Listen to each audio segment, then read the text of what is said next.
بسم اللہ الرحمن الرحیم۔ السلام علیکم۔ یوٹیوب چینل پر طارق متین آپ کو خوش آمدید کہتا ہے۔ سب سے پہلے آپ سے درخواست کہ اگر آپ چاہیں تو چینل کو سبسکرائب کریں تاکہ وہ چیزیں جو میں چاہتا ہوں آپ تک پہنچیں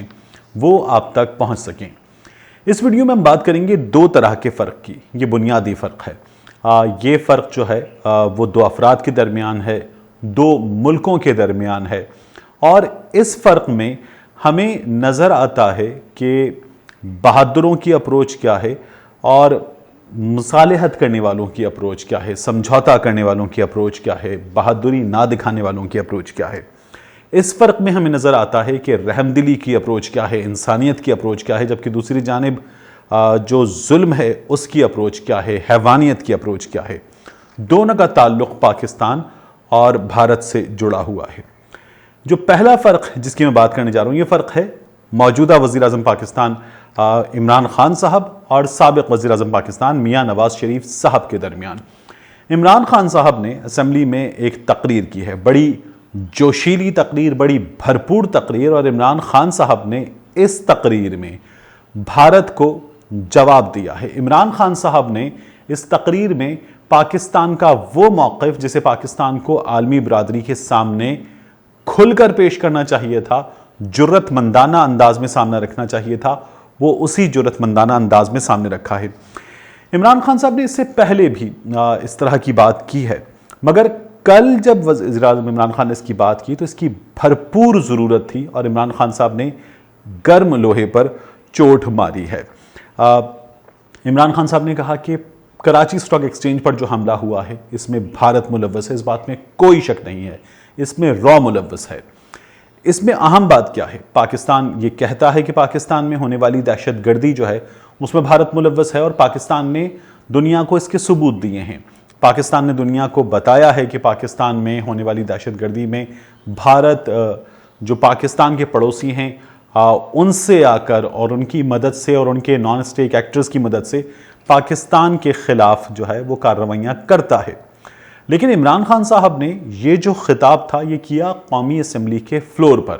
یہ پاکستان کی آواز دنیا تک گئی ہے، یہ پاکستان کی بھرپور آواز دنیا تک گئی ہے۔ عمران خان صاحب نے اس سے پہلے پاکستان کی آواز اقوام متحدہ کی جنرل اسمبلی میں پیش کی تھی اور بہت بھرپور انداز میں پیش کی تھی۔ عمران خان صاحب نے پاکستان کا مقدمہ اور کشمیر کا مقدمہ دنیا بھر کے سامنے رکھا، اور ایک بار پھر عمران خان صاحب نے اسے بہت بھرپور انداز میں سامنے رکھا ہے، جس کی تعریف کی جانی چاہیے۔ وزیر اعظم عمران خان کے مقابلے میں سابق وزیر اعظم میاں نواز شریف کی بات کریں تو سابق وزیر اعظم میاں نواز شریف کو قومی اسمبلی کے اسی فلور پر ان کی موجودگی میں ان کے مخالفین نے، حزب اختلاف کے رہنماؤں نے یہ بتایا کہ اب بات کریں، آپ کلبھوشن یادو کا نام لیں، لیکن میاں نواز شریف صاحب نے کلبھوشن یادو کا نام نہیں لیا۔ اس سلسلے میں ان کے مخالفین، تجزیہ کرنے والے یہ کہتے ہیں کہ میاں نواز شریف صاحب کے کاروباری مفادات جو ہیں وہ بھارت سے جڑے ہوئے ہیں، اور وہ بھارت کا نام اس طرح سے نہیں لیتے جس طرح سے لینا چاہیے۔ میاں نواز شریف نے اس شخص کا جو پاکستان میں دہشت گردی کی وارداتوں میں ملوث تھا، پاکستان نے اسے رنگے ہاتھوں پکڑا، اس کے ثبوت دنیا بھر کے سامنے رکھے، اس کا نام لینے کا چیلنج میاں نواز شریف صاحب کو دیا گیا، لیکن میاں نواز شریف صاحب نے اس کا نام نہیں لیا، جبکہ میاں نواز شریف صاحب نے پاکستان کی بدنامی کا باعث بننے والے بیانات دیے۔ میاں نواز شریف صاحب نے ایسے بیانات دیے کہ جن سے ملک بھر میں میاں نواز شریف صاحب پر انگلیاں اٹھی، اور میاں نواز شریف صاحب نے پاکستان کو، پاکستان کے اداروں کو ان بیانات کے ذریعے یہ سمجھ لیجیے کہ شرمندہ کیا، یہ کہا جا سکتا ہے۔ عمران خان صاحب نے اپنی اس جرت مندانہ تقریر سے پاکستان کا مقدمہ بھارت کے خلاف پوری دنیا کے سامنے رکھا ہے، اور بہت بھرپور انداز میں سامنے رکھا ہے۔ یہ فرق جو ہے عمران خان صاحب کا اور میاں نواز شریف کا بہت واضح ہے، بہت بھرپور ہے، اور یہ بارہا نظر آیا ہے، اور ایک بار پھر ایک ایسے موقع پر نظر آیا جب اس کی بہت ضرورت تھی، جب اسے بہت واضح اور بہت بھرپور انداز میں پیش کرنا ضروری تھا۔ عمران خان صاحب نے اسے پیش کیا ہے۔ یہاں میں یہ بتاؤں آپ کو کہ میں نے اس سے پہلے بھی کہا ہے کہ میاں نواز شریف صاحب کا جو طرز سیاست ہے اس میں بہت سی چیزوں سے مجھے اختلاف ہے۔ گو کہ میاں نواز شریف صاحب کی حکومت کی معاشی کارکردگی موجودہ حکومت کی معاشی کارکردگی سے بہتر تھی، کم از کم مائکرو لیول پر ایک عام آدمی کی زندگی کے حوالے سے آج ایک عام آدمی کو شکایات ہیں۔ میاں نواز شریف صاحب کی کارکردگی بہتر تھی، لیکن پاکستان کا مقدمہ دنیا بھر کے سامنے بھرپور انداز میں رکھنا، یہ میاں نواز شریف صاحب سے نہیں ہو سکا۔ دوسرا فرق جس کی ہمیں اس ویلاگ میں بات کرنی ہے، یہ ہے پاکستان اور ہندوستان کے درمیان فرق، یہ ہے انسانیت کا، حیوانیت کا فرق، یہ ہے پاکستان کی رحم دلی کا فرق، بھارت کے ظلم کا فرق۔ یہ فرق نریندر مودی نے واضح کیا، یہ فرق پاکستان نے، عمران خان صاحب کی حکومت نے واضح کیا ہے۔ نریندر مودی نے قوم سے خطاب کیا ہے، قوم سے اس خطاب میں نریندر مودی نے موجودہ حالات کی بات کی، بھارت کی غربت کی بات کی، کورونا وائرس کے ان دنوں میں جب معیشت بری طرح سے متاثر ہو رہی ہے، لاک ڈاؤن کی بات کی۔ پھر انہوں نے کہا کہ اب جو ہے وہ تہواروں کے دن آ رہے ہیں، لیکن ایس او پیز کی بات کرتے ہوئے انہوں نے ہندوؤں کے جو بھارت، ویسے بھی ہندو وہاں پر بہت بڑی تعداد میں، کہ دنیا کی سب سے بڑی جمہوریت ہونے کا دعوے دار بھارت خود کو سیکولر ریاست کہتا ہے، لیکن ہندوؤں کے سبھی تہواروں کی بات کی نریندر مودی نے، رکشا بندھن کی بھی بات کی، چھوٹے بڑے سب تہوار گنوا دیے، ساون کی بات کی، مگر نریندر مودی عید کی بات کرنا بھول گئے، بقرعید کی بات انہوں نے نہیں کی۔ کوئی 20 کروڑ کے قریب مسلمان بھارت میں بستے ہیں، لیکن نریندر مودی نے ان کا نام نہیں لیا، ان کے تہوار کی بات نہیں کی۔ اس وقت بھارت میں مسلمان رہنما نریندر مودی کو تنقید کا نشانہ بنا رہے ہیں اور سوال کر رہے ہیں کہ انہوں نے عید کی بات کیوں نہیں کی۔ جو مسلمان سوشل میڈیا ایکٹیوسٹ ہیں وہ نریندر مودی سے یہ سوال کر رہے ہیں، اور اس سلسلے میں دا پرنٹ نے بڑا خوبصورت ایک آرٹیکل لکھا ہے، اور دا پرنٹ نے اس بات کا تجزیہ کیا ہے کہ نریندر مودی نے یہ سب کچھ جو کیا یہ ان سے غلطی سے ہوا یا انہوں نے جان بوجھ کر کیا۔ دا پرنٹ یہ لکھتا ہے کہ نریندر مودی کو اس بات کا احساس تھا کہ ان کے الفاظ نوٹ کیے جائیں گے، ان کی بات پکڑی جائے گی، وہ وزیر اعظم ہیں، انہیں اپنے سٹیچر کا بھی احساس تھا، لیکن انہوں نے پھر بھی یہ بات نہیں کی، جانتے بوجھتے بھی یہ بات نریندر مودی نے نہیں کی۔ دا پرنٹ یہ لکھتا ہے کہ عام طور پر اس کے جواب میں یہ کہا جاتا ہے جب بھی یہ بات ہوتی ہے کہ نریندر مودی ٹویٹ کرتے ہیں، عید کی مبارکباد دیتے ہیں، مگر دا پرنٹ نے لکھا کہ بڑا کلیئرلی کہ نریندر مودی اپنے ہر خطاب میں، خاص طور پر اپنے ہر آفیشیل خطاب میں، اپنے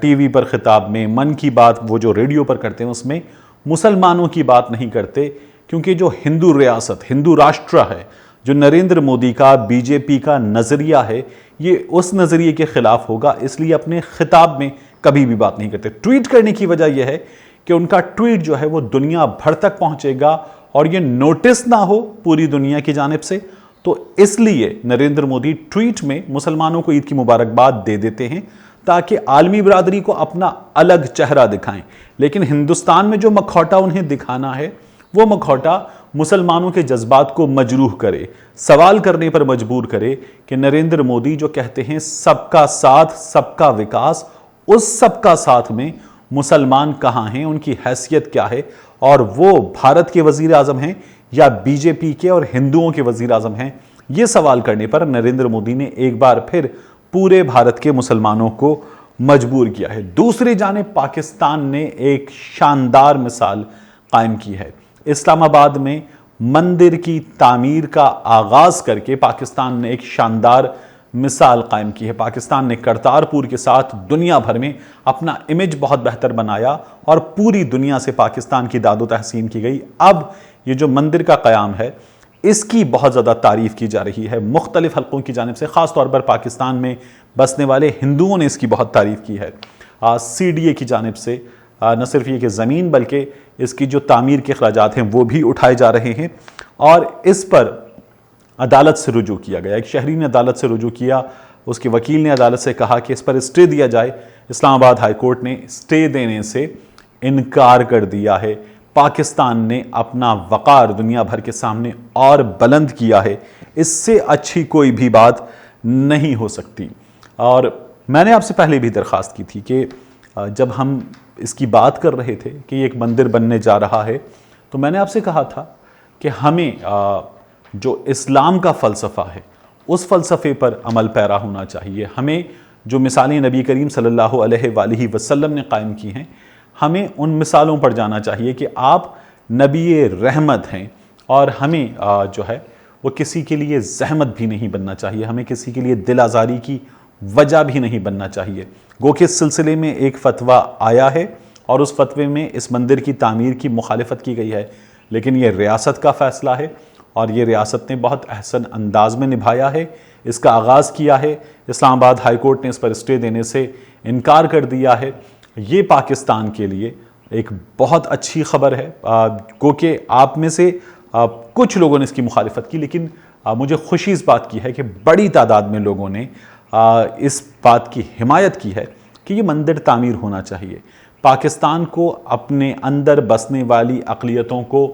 دل سے اپنے سینے سے لگانا چاہیے، ان کے لیے بھرپور انتظامات کرنے چاہیے، ان کے حقوق کا خیال رکھنا چاہیے کہ یہی وہ چیز ہے جس سے دنیا بھر میں پاکستان کی عزت میں اضافہ ہوگا اور ہم اپنے آپ کو ممتاز کر سکیں گے نریندر مودی جیسی حکومت سے، ایک ایسے بھارت سے کہ جس کا چہرہ دنیا کے سامنے اس وقت آ رہا ہے، ایک ایسے بھارت سے کہ جب فروری میں وہاں فسادات ہوئے تو پھر اشوک نگر میں مسجد پر حملہ ہوا، اس کے علاوہ وہاں مساجد پر اکثر حملے ہوئے ہیں، ایک ایسے بھارت سے جہاں ایک تاریخی مسجد جو ہے وہ مسمار کر دی گئی۔ ہم خود کو ممتاز کریں گے، پاکستان کو ممتاز کریں گے، اس سے اچھا کچھ بھی نہیں ہو سکتا۔ اللہ ہمیں یہ فرق جو ہے وہ برقرار رکھنے کی اور خود کو ممتاز رکھنے کی توفیق دے۔ آمین۔ پاکستان زندہ باد۔